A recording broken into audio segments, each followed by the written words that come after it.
ना तदाति नो सदाति तदानीं नातिद्रजो नो व्योमा परो यत् किमावरीवः कुह कस्य शर्मन्नं नमस्कार। यदि आपने 1988-89 का दूरदर्शन पर प्रसारित भारत एक खोज नाम का धारावाहिक देखा होगा तो आप इस टाइटल सॉन्ग से परिचित होंगे। इसे संगीतबद्ध किया था वनराज भाटिया ने। श्याम बेनेगल द्वारा निर्देशित यह सीरियल जवाहरलाल नेहरू की किताब डिस्कवरी ऑफ इंडिया का टेलीविजन रूपांतर था। यह टाइटल सॉन्ग भारत के सबसे पुराने वेद ऋग्वेद के कुछ स्तोत्रों का हिंदी अनुवाद है। इन स्तोत्रों को नासदीय सूक्त कहा जाता है। मुझे ये टाइटल सॉन्ग समझ में तो आता था, परंतु इसका महत्व नहीं पता था और इसका नेहरू से क्या संबंध है ये भी नहीं पता था। डिस्कवरी ऑफ इंडिया पढ़ने पर पता चला कि नेहरू ने वेदों पर लिखे एक चैप्टर के अंत में संपूर्ण नासदीय सूक्त को उद्धृत किया है। इसलिए इसे श्याम बेनेगल ने नेहरू की डिस्कवरी ऑफ इंडिया पर बने टीवी सीरियल के टाइटल सॉन्ग के रूप में चयन किया होगा।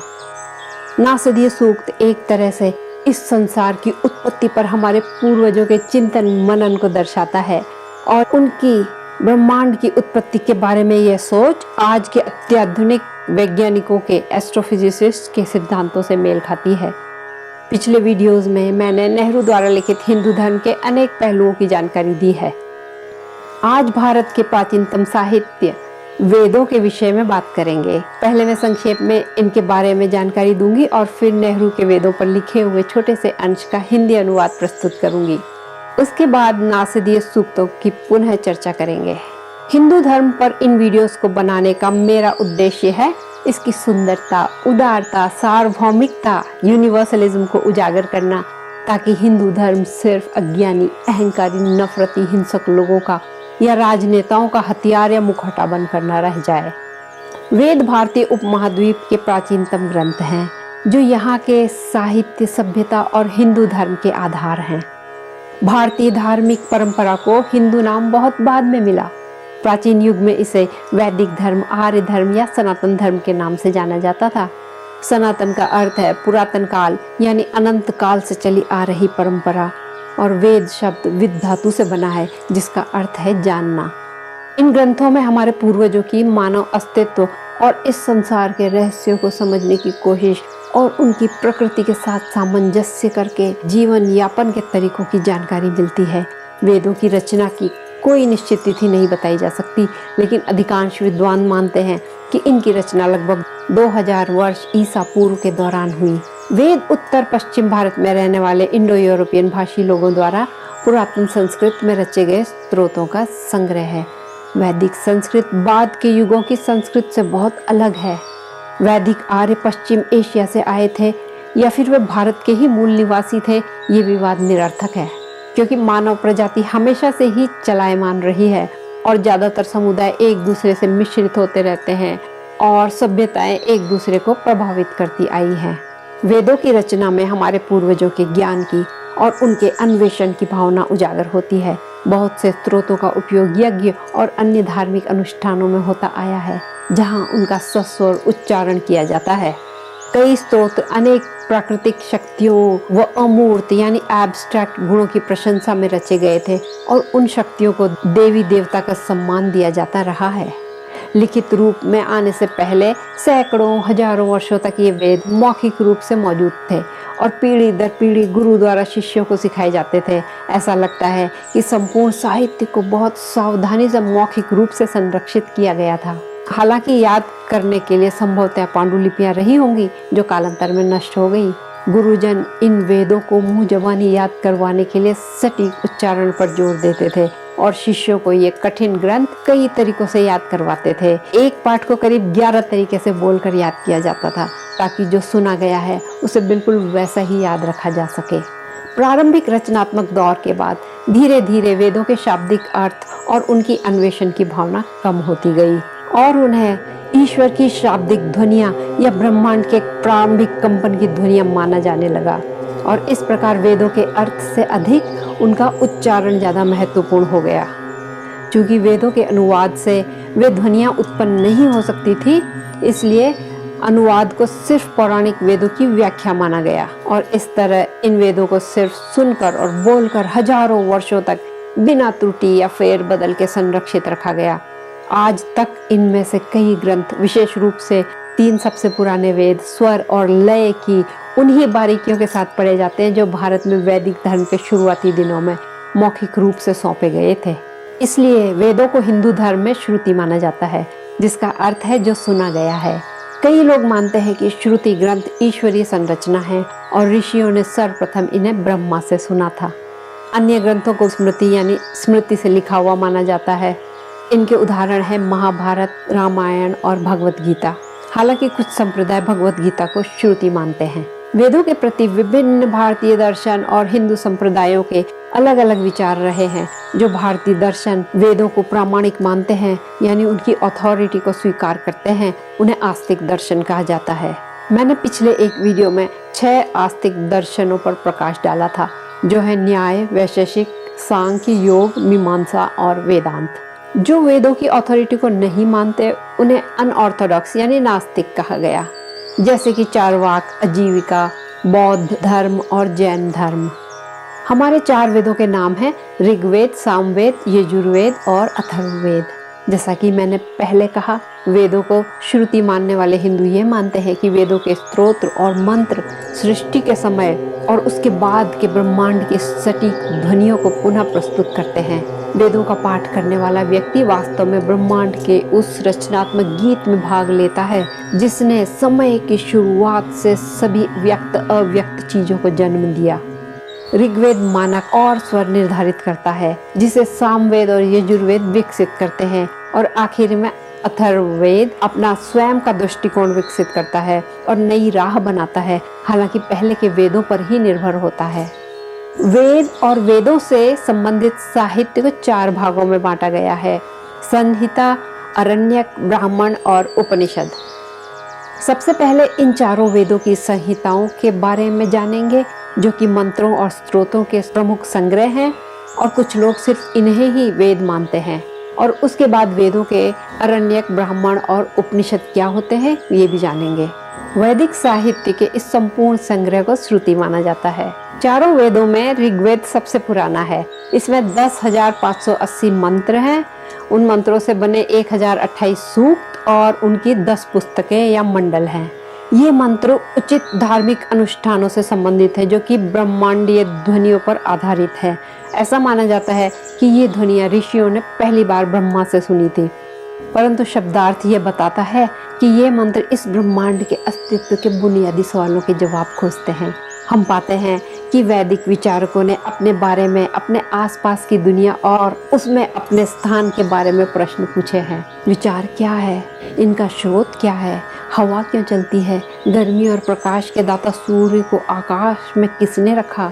ऐसा कैसे है कि पृथ्वी इन असंख्य जीव रूपों को जन्म देती है? हम अपने अस्तित्व को कैसे नया बनाएं? कैसे उसे संपूर्ण बनाएं?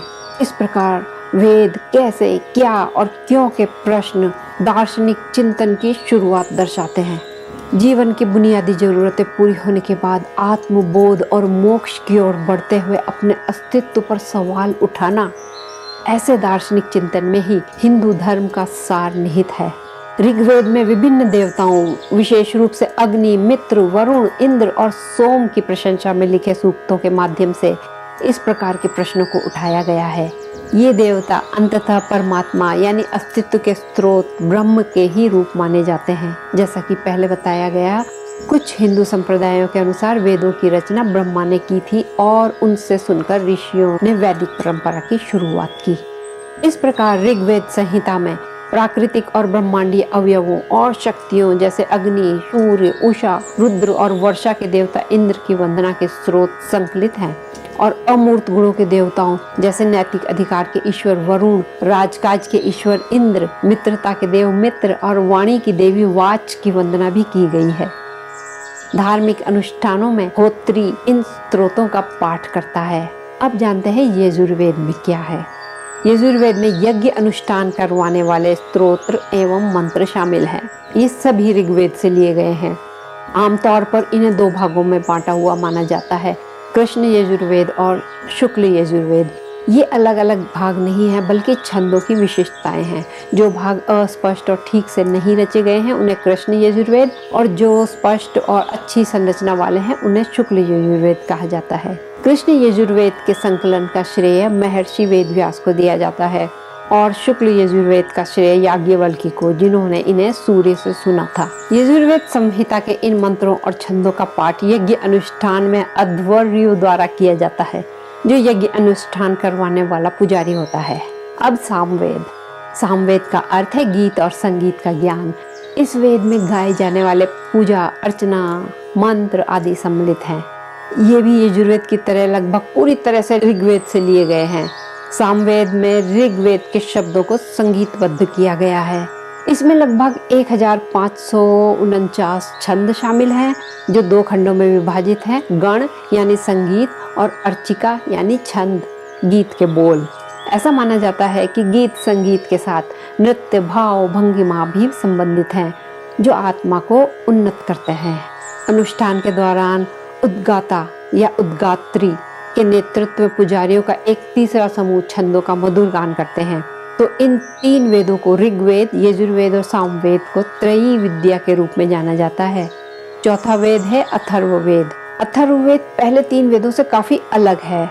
इसमें विभिन्न स्थानीय परंपराएं शामिल हैं, जो थोड़ा बहुत वैदिक यज्ञ अनुष्ठान से अलग होती थी। इसमें कई प्रकार के मंत्र, जैसे बुरी आत्माओं या खतरों को दूर करने के लिए जादुई मंत्र इत्यादि, पूजा पाठ दीक्षा अनुष्ठान विवाह और अंतिम संस्कार समारोह और अन्य दैनिक जीवन के कार्यकलापों से संबंधित स्तोत्र संकलित हैं। इसमें गणित विज्ञान आयुर्वेद समाजशास्त्र कृषि विज्ञान जैसे अनेक विषयों का विवरण है।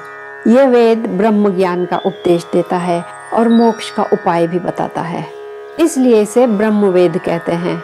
अथर्ववेद ऋषि अथर्वण के नाम से है, जो संभवतः एक वैद्य और एक इनोवेटिव पंडित थे। अथर्ववेद की रचना उसी अवधि में हुई थी जब सामवेद और यजुर्वेद लिखे जा रहे थे। इस वेद में 730 स्तोत्रों की 20 पुस्तकें शामिल हैं, जिनमें से कुछ ऋग्वेद पर भी आधारित हैं। इस वेद की प्रकृति, इसकी भाषा और इसका स्वरूप पहले 3 वेदों से इतना अलग है कि कुछ धर्मशास्त्री और विद्वान इसे प्रामाणिक वेद नहीं मानते थे। वर्तमान समय में कुछ हिंदू संप्रदायों द्वारा इसे बाद का ज्ञान यानी स्मृति माना जाता है। अथर्ववेद का विद्वान 4 वेदों का ज्ञाता होता है, इसे ब्रह्म कहते हैं। तो इस प्रकार यज्ञ करने के लिए 4 प्रकार के ऋत्विजों या पुजारियों की आवश्यकता होती है। ऋग्वेद का होत्री देवों को आह्वान करता है, सामवेद का उद्गाता सामगान करता है, यजुर्वेद का अध्वर्यु कर्म कांड का संचालन करता है तथा अथर्ववेद का ब्रह्म पूरे यज्ञ कर्म पर नियंत्रण रखता है। तो अभी तक हमने जाना 4 वेदों की संहिताओं के विषय में। संहिताएं वेदों के प्रमुख भाग होते हैं, इनका संबंध यज्ञ से है। 4 वेदों की संहिताओं में मूलतः यज्ञ अनुष्ठान में इस्तेमाल होने वाले मंत्र इत्यादि होते हैं। वेदों के अन्य भाग हैं ब्राह्मण, अरण्यक और उपनिषद। इनमें संहिताओं की शब्दावली विस्तार या टिप्पणियां होती हैं। कुछ सदियों बाद, शायद लगभग 900 ईसा पूर्व, ब्राह्मण ग्रंथों की रचना वेदों की शब्दावली के रूप में की गई, जिसमें कई पौराणिक कथाएं और अनुष्ठानों की व्याख्याएं शामिल थीं। ब्राह्मण के बाद अरण्यक यानी वन पुस्तकें लिखी गई। ये यज्ञ अनुष्ठान के अध्यात्म परक विवेचना युक्त भाग हैं और इनमें अर्थ के पीछे के उद्देश्य की विवेचना की गई है। अंत में उपनिषद आते हैं, जो दार्शनिक चर्चाओं को नई ऊंचाइयों तक ले जाते हैं। मृत्यु और पुनर्जन्म के चक्र, अद्वैतवाद और मोक्ष के सिद्धांत उपनिषदों में ही विकसित हुए। मैंने अपनी सबसे पहली वीडियो नेहरू जी द्वारा लिखे उपनिषदों पर लिखे एक अध्याय पर बनाई थी, उसे आप यहाँ क्लिक करके देख सकते हैं। आपको डिस्क्रिप्शन में लिंक भी मिल जाएगा। उपनिषद वेदों के सबसे प्रसिद्ध और सबसे अधिक पढ़े जाने वाले भाग हैं। उनका संवाद, प्रश्न उत्तर और कथा के रूप में प्रस्तुत किया गया है और उनका कई भाषाओं में अनुवाद भी होता रहा है। डिस्कवरी ऑफ इंडिया में नेहरू लिखते हैं कि उपनिषदों में ज्ञान की आकांक्षा, दिमागी अन्वेषण और वस्तु विशेष से संबंधित सत्य जानने की लालसा अंतर्निहित है। हालांकि इस सत्य की तलाश आधुनिक विज्ञान की वस्तुनिष्ठ पद्धति जैसी नहीं है, फिर भी इनमें वैज्ञानिक पद्धति के अंश मौजूद हैं। किसी भी प्रकार के रूढ़िवाद का रोड़ा स्वीकार्य नहीं है। उपनिषदों में वेदों को भी बड़े सम्मान के साथ उद्धृत किया गया है, परंतु उसमें हल्का सा व्यंग्यात्मक भाव भी है। वेदों के देवगण से असंतुष्टि है और पंडितों पुजारियों का भी मजाक बनाया गया है। मगर गौर करने वाली बात यह है कि अपनी पुरानी परंपराओं को एकदम से नहीं छोड़ा है, बल्कि अपने अतीत को प्रारंभ मानकर आगे विकास किया गया है। इस प्रकार वेदों के लिखे जाने के पश्चात जिस रचनात्मकता में ठहराव आ गया था, उसका विस्फोट उपनिषदों में नजर आता है। उपनिषदों को ग्रंथों की अंतिम कड़ी के रूप में वेदों का अंत वेदांत कहा जाता है। उपनिषद शब्द का अर्थ है समीप बैठना, मानो एक शिष्य अपने गुरु के पास बैठकर संवाद कर रहा हो और ज्ञान प्राप्त कर रहा हो। प्रत्येक वेद के कई उपनिषद हैं जो मूलतः संहिता पर टिप्पणी करते हैं और उसे संवाद और कथा के माध्यम से चित्रित करते हैं, जिससे कि अस्पष्ट या कठिन अवधारणाएं स्पष्ट हो जाती हैं। इस प्रकार वेद, विशेष रूप से उपनिषद, सनातन धर्म का आधार बने और वैदिक धर्म के अनुयायियों को जीवन में दिशा और उद्देश्य प्रदान किया। इनमें यह धारणा विकसित हुई कि ब्रह्मांड में एक ही सत्य है, जिसे ब्रह्म, सत्य या परमात्मा कह सकते हैं। और परमात्मा ने न केवल अस्तित्व बनाया, बल्कि वो स्वयं ही अस्तित्व है। क्योंकि यह सत्य इतना महान है कि इसे मनुष्य समझ नहीं सकता, इसीलिए वह ब्रह्मा, विष्णु, महेश, विधाता, पालनकर्ता और संहारक का रूप ले लेता है। अन्य सभी देवी देवता भी ब्रह्म के ही रूप हैं।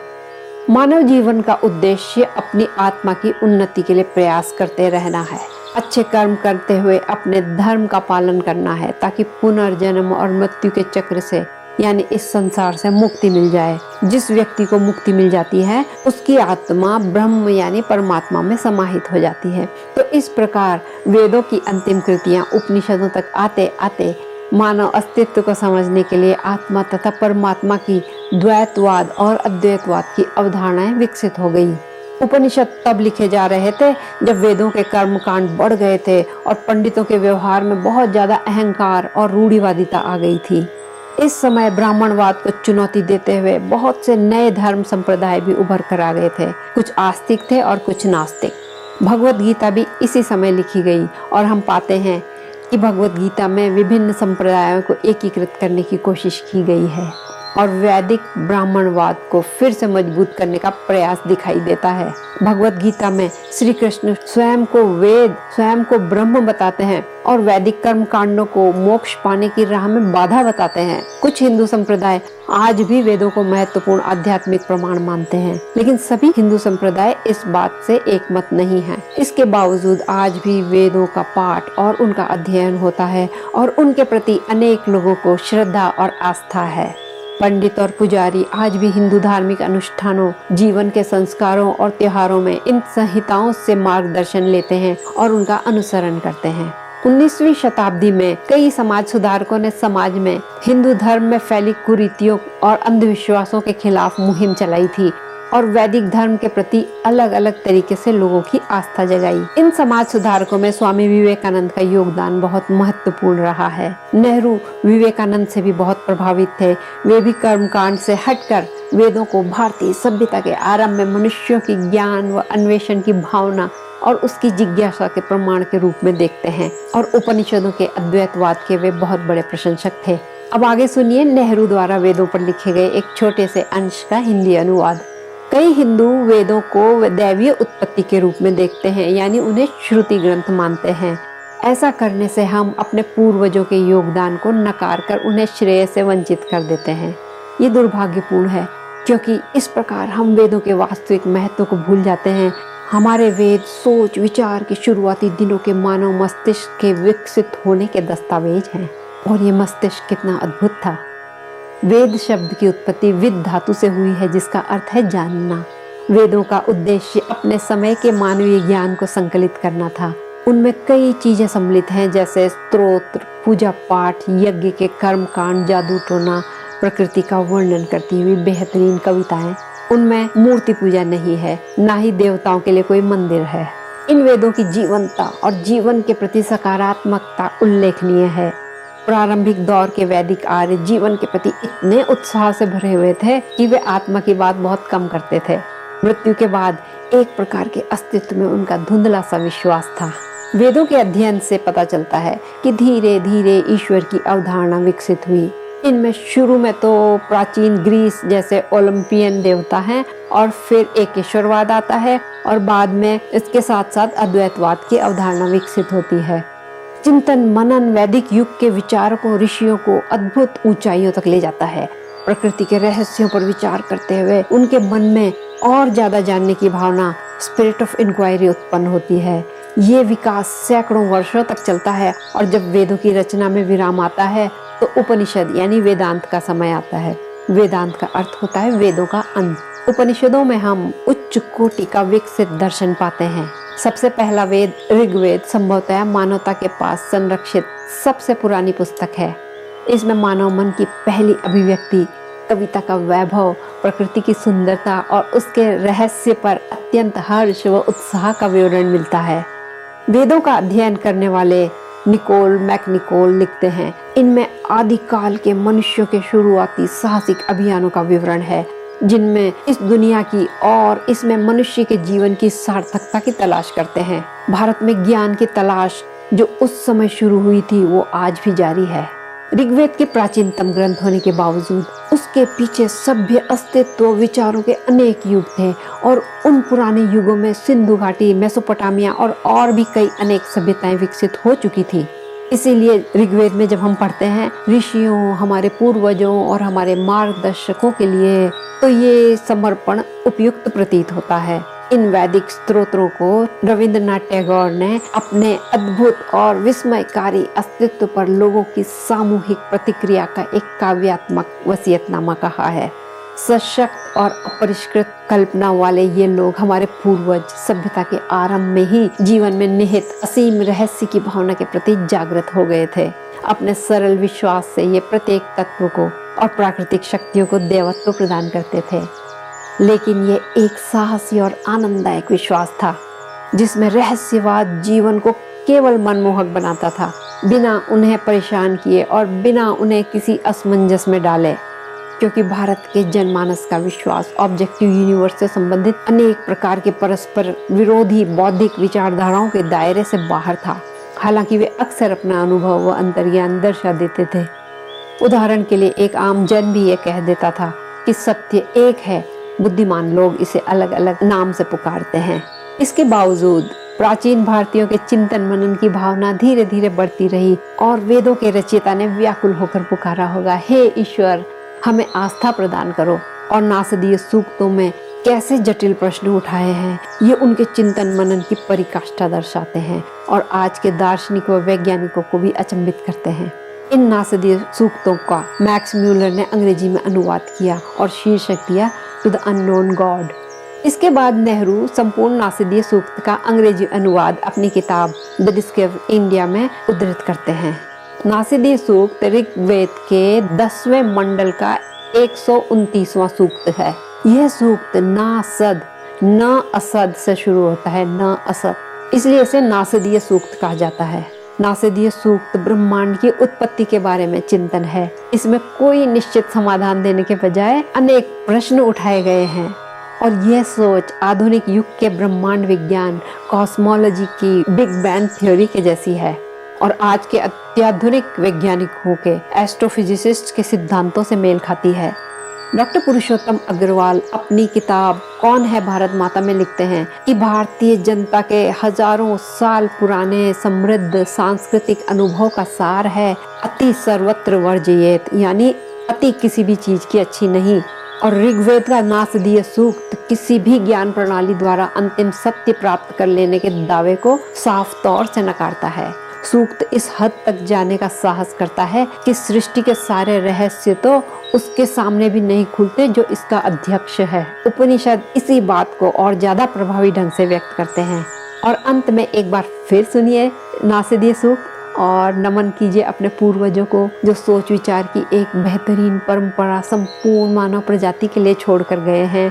और नमन कीजिए नेहरू जी को और डॉक्टर पुरुषोत्तम अग्रवाल को भी, क्योंकि जब गुरु और गोविंद दोनों साथ खड़े होते हैं तो गुरु को पहले नमन किया जाता है। बलिहारी गुरु आपने गोविंद दियो बताए।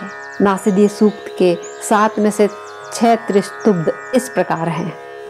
ना सदा सिन्नो सदा सिद्धदा इंद्रजो नो व्योमा परो यत् किमावरीवः कुह कस्य शर्मन्नम्भः किमासीत् गहनं गभीरं न मृत्युरासीदमृतं न तर्हि न रात्र्या अनासीत् प्रकीता। सृष्टि से पहले सत नहीं था, असत भी नहीं, अंतरिक्ष भी नहीं, आकाश भी नहीं था। छिपा था क्या, कहाँ, किसने ढका था? उस पल तो अगम अतल जल भी कहाँ था।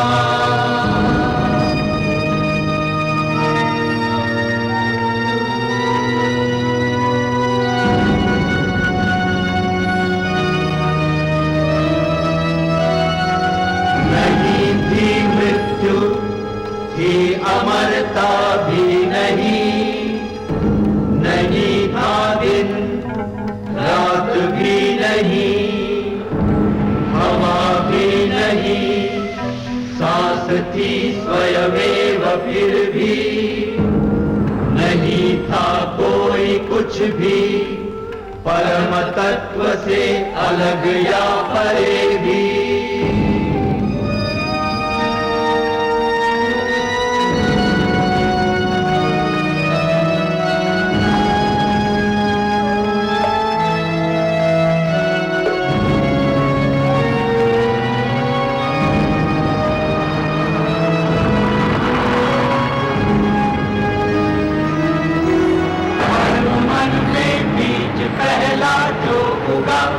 काम बनकर वह जगा, कवियों ज्ञानियों ने जाना, असत और सत का निकट संबंध पहचाना।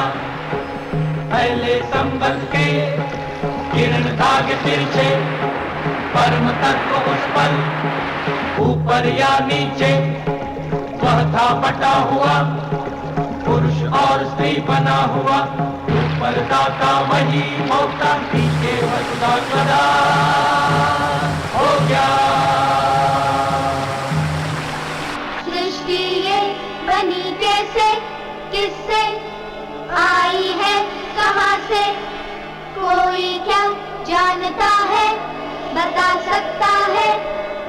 देवताओं को नहीं ज्ञात, वे आए सृजन के बाद। सृष्टि को रचा है जिसने, उसको जाना किसने?